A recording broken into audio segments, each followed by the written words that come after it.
no el cruzárselo, un día se peinó, uno día se bañó, un día está malito, un día está bueno. No, lo importante es el retrato interior, ¿no? Fíjense cómo va funcionando de lo físico a lo espiritual, ¿no? En principio, en Petrarca aparece esta idea de retrato, en Garcilaso, si leyeran sonetos, también está presente, ¿no? Pero entonces el erotismo es el primer paso, digamos. Sí, no se puede quedar en el otro.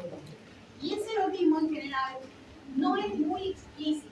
Por eso es importante entender lo transgresor de cómo se representa la relación entre Asis y entre Galatea, y esta cosa que le digo de casi chocaje, porque en definitiva es muy difícil representar a un hombre, ¿no? Personaje masculino, así como aparece, todo sudado. Vieron que está esta idea de que caliente que está. Ahora lo vamos a ver, porque de hecho usa el tema del calor como una forma de representación de Asis, ¿no? Y ella es toda prístina, blanca y un cristal, ¿no? Ahí hay una metáfora que la vuelve muy, muy pura. En el arte está la transgresión ahí, ¿sí? Ustedes van, ahí voy, libro de caballería, por ejemplo, es más parecido a lo que se plantea en el Taniceo. No sé, un caballero nace de un vínculo entre una princesa y un hombre que no sabemos, pero bueno, nos enteramos que es hijo de un rey, porque siempre es así, la cuestión, ¿no? Es idealizado el vínculo.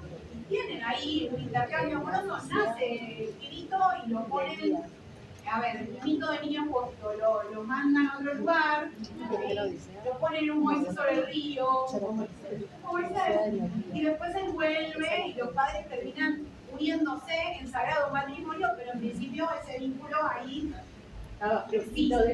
está flojo de papel. Igual aclaro, y por eso ya cierro el paréntesis, que en la literatura del siglo de oro existe algo que se llama matrimonio pretridentino, o sea, un matrimonio anterior al concilio de Trento, que es el concilio de la Contrarreforma. ¿Qué sostenía ese matrimonio? Que si dos personas se dan la palabra de matrimonio, eso ya es una forma de casamiento. Sin testigos, sin sacerdote, sin nada. Entonces, ¿pueden consumar el vínculo sexualmente? Sí, porque están casados. Lo que ocurría en la literatura es que en general eso servía como un dispositivo narrativo para que se escapara el hombre y la mujer lo tuviera que buscar. Eso pasa mucho en obras de Lope, en obras de Calderón, pasa en el Quijote con muchos personajes femeninos, pasa en Shakespeare también cuando las mujeres se visten de hombres para salir de la casa y vengar su honra, porque hay que traer al marido, casarlo por medio de la institución, para que todo el mundo sepa que ellos ya estaban casados, ¿no? Entonces eso funciona, hay vínculos eróticos por fuera del matrimonio, pero en realidad porque hay una idea de matrimonio mucho más expandida. Esas formas de casamiento después del concilio de Trento, por eso se llaman pretridentinas, fueron prohibidas, porque había muchos hombres que decían sí, me caso con vos, y después salías, ¿no? Y había que ir a buscar. Entonces, a partir de ese momento se establece que el sacramento del matrimonio necesita testigos y necesita un sacerdote que lo administre. No pueden ser dos diciendo que doy la mano, nos casamos acá. Es como el sacerdocio de control o se revalorizaron los dogmas católicos, porque todo termina en el matrimonio. Exactamente. Perdón, Celia, y es la construcción del velo, ¿no? Digo, del velo a la mujer, digo, por toda esta construcción, digo, no solamente de la mirada, sino también esto de llegar al casamiento con los ojos vendados, digamos, de alguna manera. Sí, no mostrarse, hay algo que tiene que ver con las sociedades tradicionales de cubrir el pelo, cubrir la cabeza, los hombros que no dejarse ver, porque los ojos tienen ese elemento de son la puerta del alma. Claro. Y son la puerta del alma literal, o sea, alguien puede entrar por los ojos y enfermar a esa persona de amor.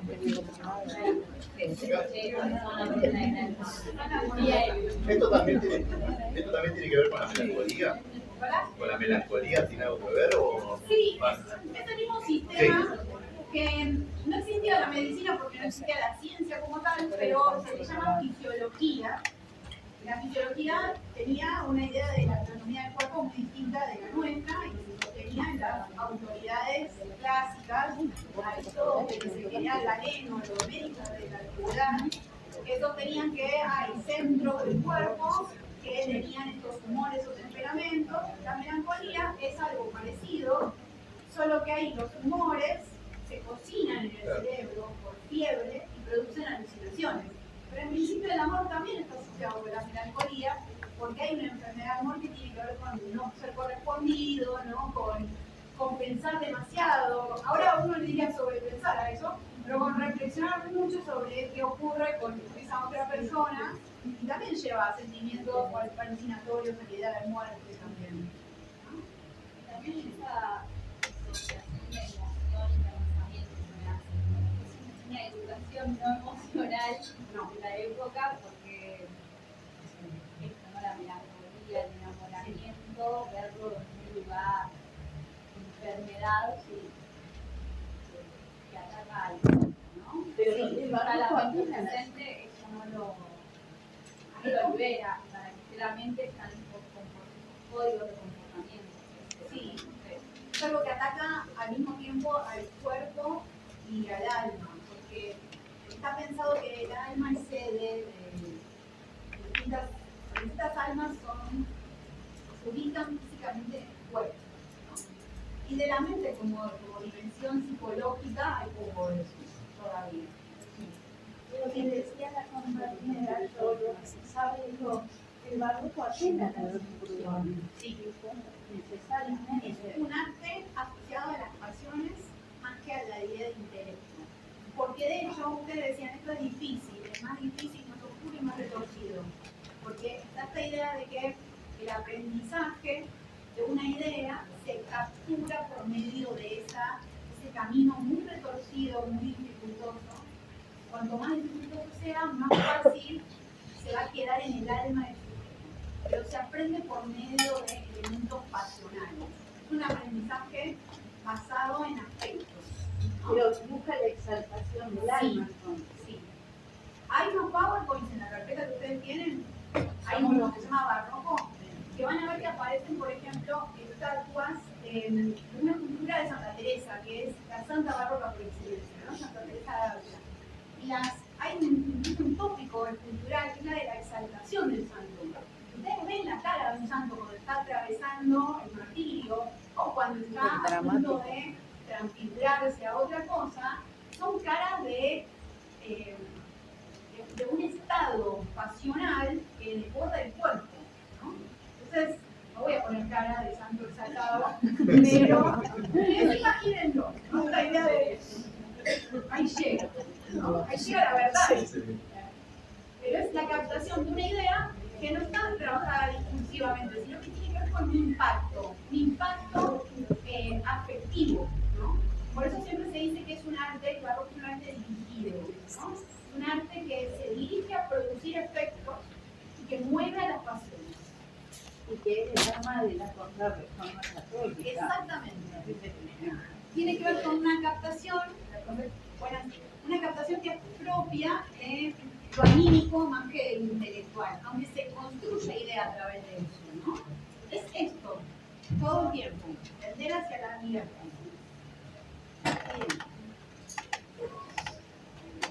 Bueno, muy bien, ¿algo más? Vamos a las octavas. No todo puede venir.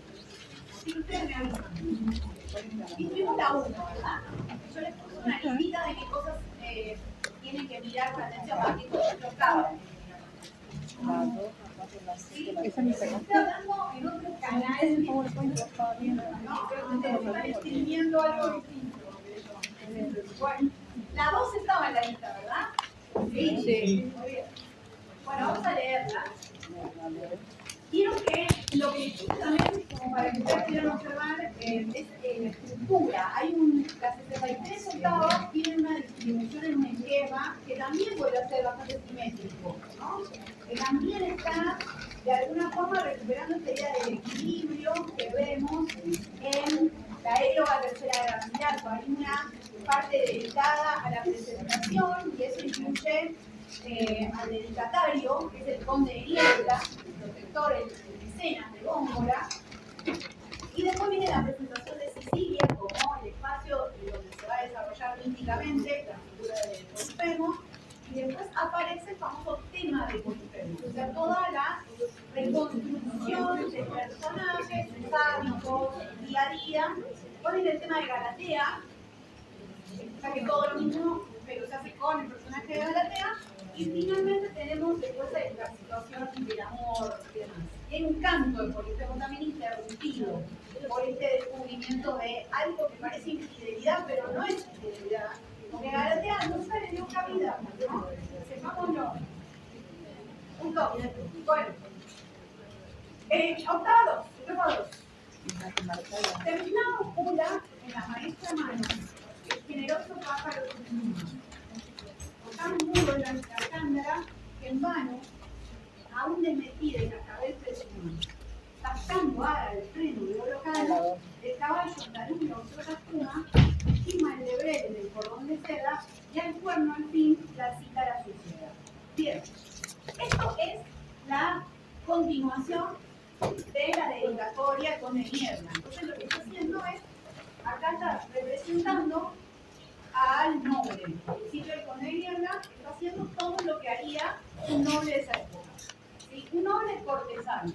Ya no pensemos en el Cid, que va a la guerra, sino gente que se dedica a de la corte, que en todo caso se puede no ir a la guerra, sino convertir sus recursos militares en la casa.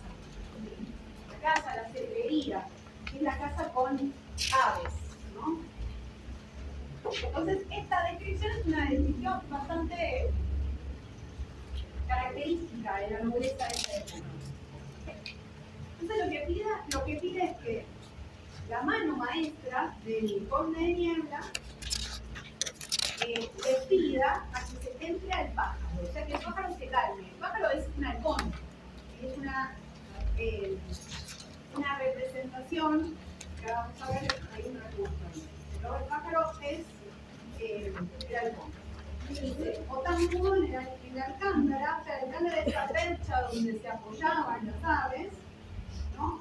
Que desmienta el cascabel. El cascabel es esto que se le ponía, como si fuéramos ahora los gatos para que no se pierdan, que se terminan perdiendo. El halcón dicen que es una ave muy cara, que es símbolo de nobleza, por lo tanto se le ponían esos cascabeles para que no se perdieran, para poder encontrarlos. Por eso esta idea de desmentir el cascabel, o sea que el cascabel haga silencio, que el ave quede inactiva. ¿Para qué? Para que él escuche su mecenas, el noble que lo protege, este poema que está empezando. ¿Sí? Es una representación tópica del noble. Te pido por favor que dejen de hacer lo que están haciendo para escucharme. Y es lo mismo, ¿se acuerdan? Que le pide Garcilaso a María, su dedicataria, que es la mujer del virrey. Bien, dice, tascando haga el freno de oro cano, el caballo andaluz, la ociosa espuma, o sea, frenar caballo, otra imagen propia de la cacería y demás. Estás montado en el caballo, haciendo frenar, por eso habla de la ociosa espuma, la espuma que hace el caballo en la boca cuando lo forzamos a bailar. Bueno, frenar, usar el freno para detenerlo, dice, quima el lebrel en el cordón de seda, o sea que el perro se detenga, el lebrel sería el perro de para la casa, y que al cuerno al fin la cítara suceda. Y acá hay dos instrumentos, el cuerno asociado con la cacería, pero se pide que en realidad se deje el cuerno detrás para que venga el tiempo de la cítara, que es el instrumento con el que se caracteriza la poesía.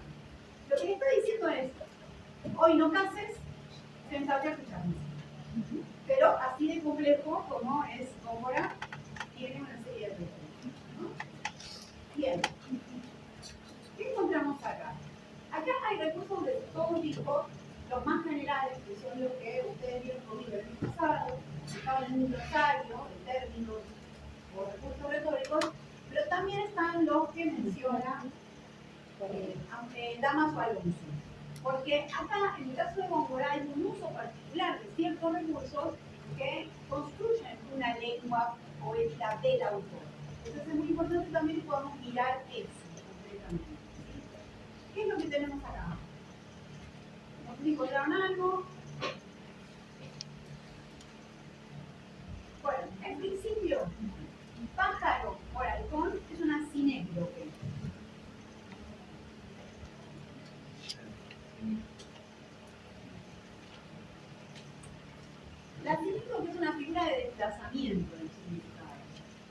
supone que hay un elemento que yo quiero representar y voy a usar, en lugar de otro de igual calibre, que puede ser una metáfora, voy a desplazarlo hacia una totalidad para representar algo más pequeño.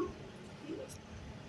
En este caso, el pájaro es la especie para nombrar al halcón. ¿Sí? A veces usan partes para nombrar un todo. Esa sería la inversa, pero es una serie de igual. ¿Sí? Bien. Estas figuras son figuras que desplazan el significado, entonces oscurecen también el tema. En lugar de ir directamente a un referente, lo que se hace es hacer una especie de circunloquio, girar en torno a algo para no trabajarlo directamente. Esto es un gesto propio de la lengua poética de Góngora. Y también es un gesto barroco, podríamos decir, si lo apuramos, ¿no? Bien.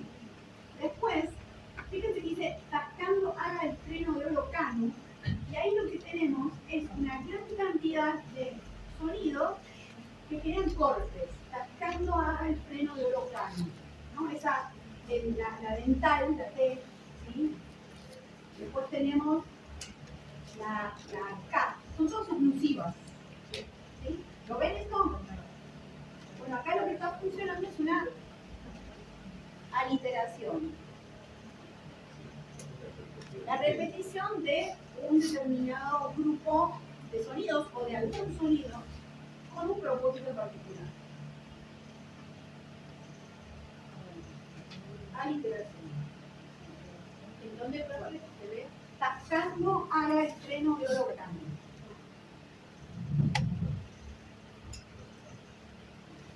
Estos serían los sonidos ahí que se repiten, ¿no? Son todas oclusivas. Damas Alonso dice que a esto le podemos llamar verso entrechocado. ¿Por qué? Porque se está pidiendo que frene, y fíjense que las oclusivas también cortan el sonido, ¿no? Como si estuvieran dando un ritmo que se va deteniendo. Frenar al caballo está representado en este verso también con una serie de sonidos que hacen cortes. Verso entrechocado. Verso entrechocado, ¿no? Bien. Y para él es bien ilustrativo de cómo el sonido construye significado en Góngora. Podemos decir también extenderlo a todos los otros poetas. Si alguien usa una aliteración es porque hay algo del sonido que está construyendo un significado, ¿verdad? Bien.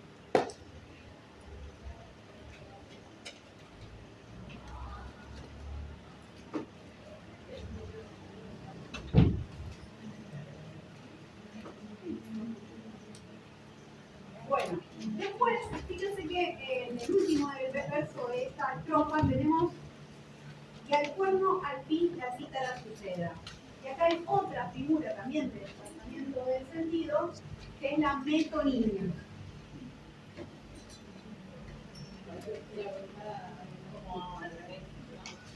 Sí. A ver, la metonimia es una figura asociada con eso. Yo tengo un universo de algo, ¿no? La casa, por ejemplo. La casa es un elemento dentro de ese universo, porque es la que habitan nuestros animales, el cuerno, no sé, cualquier herramienta o arma que se utilice para cazar. Si yo uso una parte para representar ese todo, pero no es un fragmento, no es una parte, sino es un elemento conectado por proximidad. El cuerno es un elemento involucrado con el universo de la casa. Si yo uso un elemento para representar una idea más amplia, a eso le vamos a llamar metonimia, que es algo que está vinculado con la sinécdoque. La sinécdoque, de hecho, para algunas teorías retóricas es un tipo especial de metonimia. ¿Sí? Las metonimias trabajan con un elemento relacionado con una totalidad más amplia. Cuando ese elemento es una parte, tenemos una sinécdoque. Cuando ese elemento está vinculado por proximidad con un universo más grande, es una metonimia. Ejemplo de sinécdoque para que quede claro. Cuando uno dice, para realizar esta obra arquitectónica se emplearon 1000 brazos. No, son 1000 hombres. Los brazos son una parte. Eso es una sinécdoque. ¿Ven? Pero es lo mismo que decir cítara por poesía.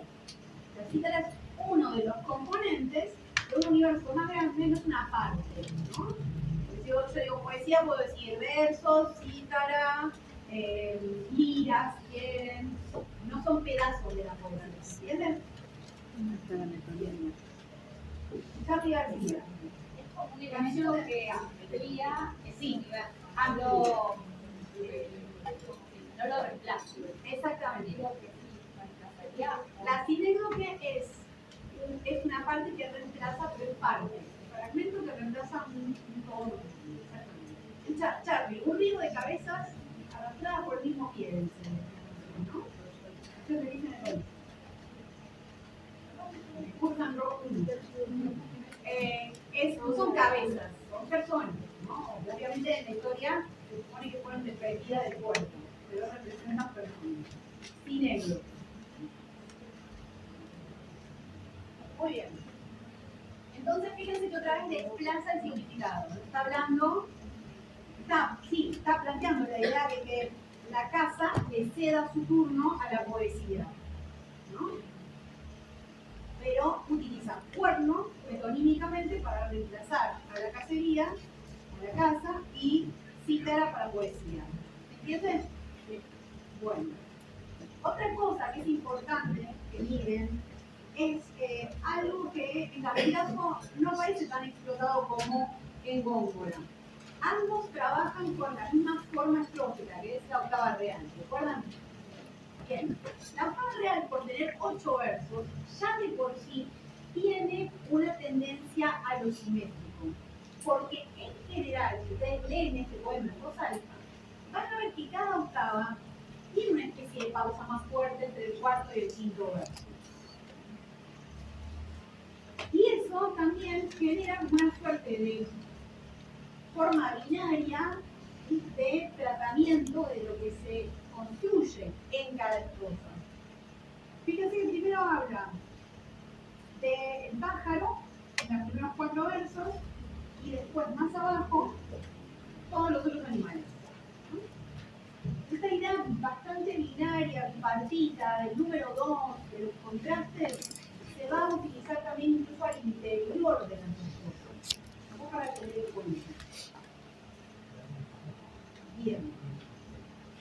Este es el momento de la pausa, ¿no? Pero hay una especie de contraste entre la velocidad, la fuerza de los animales en movimiento, la pausa que requiere la poesía. ¿Sí? ¿Estamos bien? ¿Están acá conmigo?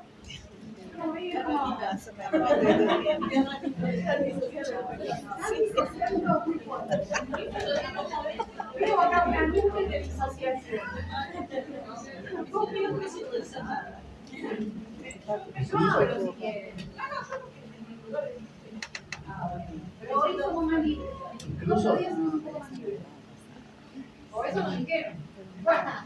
Incluso generalmente lo marcan, ¿no? Sí. Eso también, digo, con diferentes accidentes gramáticos, digo, con puntos, con punto y coma. Puede ser que haya signos de puntuación que ayuden a marcar eso. Punto y coma sobre todo, es como una pausa más posible. Bueno, octava 3. Estaba dentro de la lista, ¿verdad?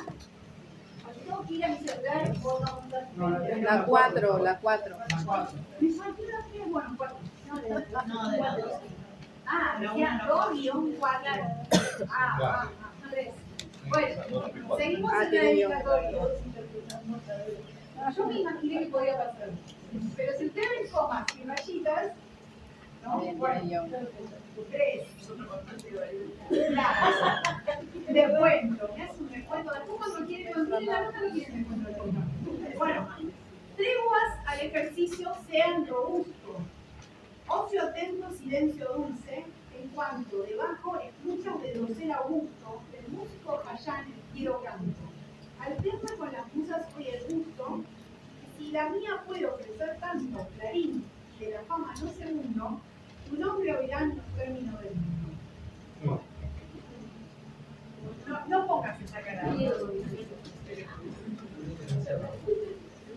Después, más adelante en tu vida, vas a decir, ay, porque el hombre, por el enfermo, no dijiste Borges. Bueno, ya, quiero aclarar que Borges amaba a Borges. Bueno, vamos a continuar. Alguien se quiere hacer una remera de Góngora. Con esta octava. Bueno, miren esto. A ver, lo que aparece al principio, que ya hace bastante difícil la comprensión, es el famoso hipérbaton. Sí. Recurso usado y abusado en el barroco y bastante desarrollado en la poesía gongorina. Pero bueno. Y puede ser, disculpame, que todas las estrofas estén marcadas al principio con el hipérbaton y cada una tenga como un léxico específico. Por ejemplo, primero los colores, el segundo los animales, Sí, el tercero ya con la música, el cuarto con los lugares. exactamente. Pero todo esto es un gran hipérbaton, Sí. o una suma de hipérbatos que van alterando, ¿no? Fíjense que treguas al ejercicio sean robusto, está haciendo, a ver, en realidad tendría que decir sean treguas, o haya treguas al ejercicio robusto. Fíjense la separación entre ejercicio y robusto. Robusto es un atributo de ejercicio. Entonces es muy frecuente en Góngora que aparezcan esos hipérbatos que se llaman hipérbatos de distensión, porque distienden elementos que tienden a ir juntos en la sintaxis. ¿Me lo podés explicar nuevamente? Sí. ¿Qué es el hipérbaton de distensión? El hipérbaton de distensión es un tipo de hipérbaton que separa en general componentes dentro de la sintaxis que siempre están juntos y tienen poca libertad de conflicto. Por ejemplo, un modificador directo, como es este caso, ¿no? Bueno, separado de su núcleo sustantivo. Y fíjense la distensión, porque en realidad lo que hace es desarmar la lógica de la frase. Que el ejercicio es robusto. Y fíjense que interpone un verbo. Treguas al ejercicio sean robustos. Y es sean treguas al ejercicio robusto, o sea, que se detenga el ejercicio. Usando este término treguas, ahí evoca esta idea de, bueno, quietud. Muy bien. Por eso es tan complicado a veces de entender. A veces se habla de hipérbaton violento. Esa es el término. Hipérbaton violento separa violentamente términos que deberían estar próximos, contiguos. Por ejemplo, un atributo asociado con su sustantivo, o a veces artículos. A veces los artículos van pospuestos en lugar de antepuestos. Muy bien. Fíjense cuando dice ocio atento, silencio dulce, ahí lo que está haciendo es jugar con los adjetivos. Porque en realidad, si lo piensan, en realidad el silencio es el que es atento y el ocio es dulce. Este recurso que se usa mucho, que también marca esta idea de cruzar dos términos, y sigue trabajando con el dos, se llama hipálaje. Vale.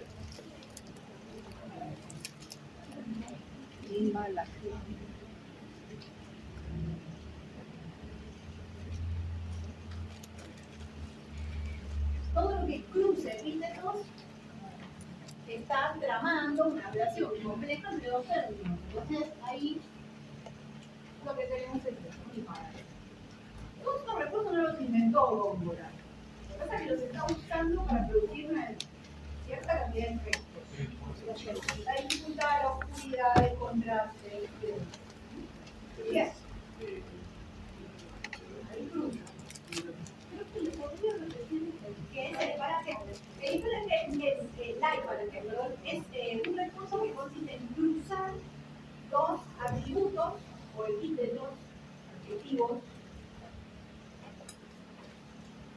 e invertirlo. O sea, le atribuyo uno a un sustantivo y el que le correspondía a ese sustantivo pasa al otro.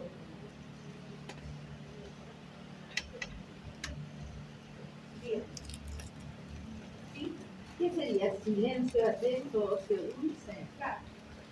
Porque el ocio dulce, ¿no? Cuando uno está no haciendo nada, tiene ese elemento de silencio más bien atento, que es lo que se pide.